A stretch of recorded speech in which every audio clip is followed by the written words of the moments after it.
উপস্থিত আমন্ত্রিত সকল অতিথিবৃন্দ ও আমার বৃক্ষপ্রেমী ভাই ও বোনেরা, আপনাদের সবাইকে আজকের এই সুন্দর অনুষ্ঠানে গণপ্রজাতন্ত্রী বাংলাদেশের হয়ে রাষ্ট্রবাসীর হয়ে আন্তরিক শুভেচ্ছা, অভিনন্দন, মোবারকবাদ জানাই।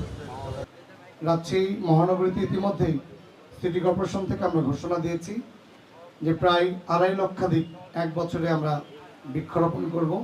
তার মধ্যেই ইনশাল্লাহ বিভিন্ন প্রতিষ্ঠান সহ সিটি কর্পোরেশন ইতিমধ্যেই 1.5 লক্ষাধিকের উপরে গাছ রোপণ করা ইতিমধ্যে সম্ভব হয়েছে।